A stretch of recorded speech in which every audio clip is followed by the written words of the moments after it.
Of class 10th। आज हम लोग इस चैप्टर इस पोएम के बारे में डिस्कस करेंगे क्लास 10th की, जिसका नाम है the tale of Custard the dragon. देखिए यहाँ पे टेल का मतलब है स्टोरी, कस्टर्ड जो ड्रैगन का नाम है। इस पोएम में एक ड्रैगन है, उसके बारे में बताया गया है। तो टेल का मतलब हुआ स्टोरी, उसकी स्टोरी के बारे में बताया गया है। कस्टर्ड, इसी ड्रैगन का नेम जो है वो कस्टर्ड है, और ड्रैगन मतलब ड्रैगन है ही। इसके बाद चलिए शुरू करते हैं हम। This poem is written in the style of ballad. इस पोएम को बैलेड के स्टाइल में राइट किया गया है, रिटन किया गया है। बैलेड क्या होता है? जैसे कोई भी पोएम हो उसको कहानी बना दिया जाए, या किसी कहानी को पोएम बना दिया जाए, उसी को बैलेड कहते हैं। मतलब एक्सचेंजिंग ऑफ पोएम या स्टोरी। तो मतलब अगर इसको ये है तो पोएम, लेकिन इसको स्टोरी बना दिया गया है, तभी तो यहाँ टेल का मतलब स्टोरी हुआ। तो इस पोएम को स्टोरी बना दिया गया है, इसलिए ये पोएम बैलेड के स्टाइल में राइट किया गया है। इस संग और poem that tell us a story. एक संग, देखिए यहाँ पे बताया भी गया है कि बैलेड का मतलब क्या होता है।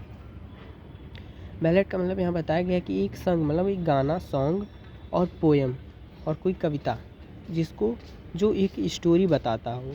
मतलब वो है तो कविता और एक गाना, लेकिन वो स्टोरी के रूप में बताया जा रहा है, उसी को बैलेड कहते हैं।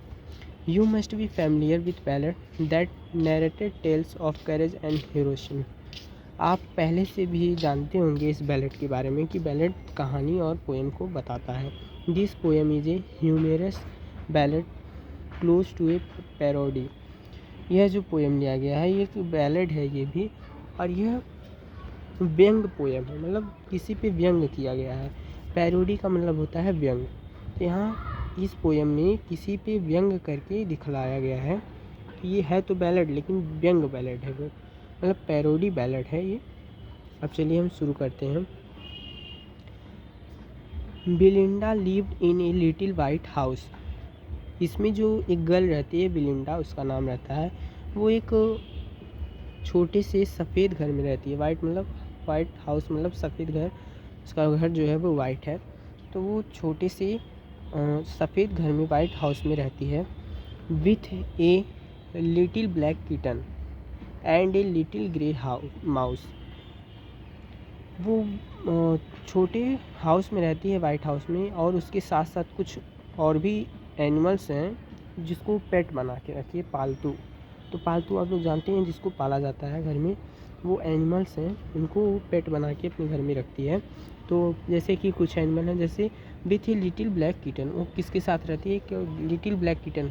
किटन मीन्स बिल्ली का जो बच्चा होता है, उसी को किटन कहते हैं। तो वो काली बिल्ली के बच्चे के साथ, और ए लिटिल ग्रे माउस, और छोटे से चूहे, ग्रे कलर का जो चूहा होता है उसी को ग्रे माउस कहते हैं। लिटिल ग्रे माउस के साथ वो रहती है। And a little yellow dog, और पीले डॉग के साथ। And a little wagon, and a little red wagon, और छोटे से लाल वैगन मतलब बाइस्किल, बाइस्किल नहीं, व्हीकल जिसको कहते हैं, मतलब कोई भी गाड़ी होती है जिसको हम व्हीकल कहते हैं। तो यहाँ तक जो था, एंड ये व्हीकल था, मतलब उसके पास एक व्हीकल थे, एक येलो डॉग थी, और एक डॉग था, और एक ग्रे लिटिल माउस था, एक ब्लैक किटन थी। उसके बाद and A yellow little pet dragon, और वहाँ उसके पास एक पेट ड्रैगन भी था जिसको उसने पाला था, पालतू ड्रैगन भी था। तो ये हमारा फर्स्ट स्टैंजा हुआ, जो जिसमें ये बताया गया कि बिलिंडा के साथ साथ और कौन कौन उसके साथ रहता है। अब दूसरा, now the name of little black kitten was Ink. अब जो छोटी काली बिल्ली रहती है उसका नाम इंक रहता है, उसका नाम इंक है। And the little grey mouse she called him Blink. अब जो लिटिल छोटा सा माउस रहता है, ग्रे कलर का चूहा, उसका नाम उस बिलिंडा ने रखा था ब्लिंक, ब्लिंक नाम उसका था। And the little yellow dog was sharp as Mustard. और जो लिटिल येलो डॉग था वो शार्प मतलब यहाँ चतुर हो गया। तो जो लिटिल येलो डॉग था उसका नाम उसने रखा था Mustard. But the dragon was a coward and she called him Custard. लेकिन वो जो ड्रैगन था वो कॉवर्ड था। कॉवर्ड मतलब कायर, कावर्ड मतलब कायर होता है। और उसने उसका नाम रखा था कस्टर्ड। वो कस्टर्ड कह के उसको बुलाती थी। ये दूसरा स्टैंजा क्लियर हुआ।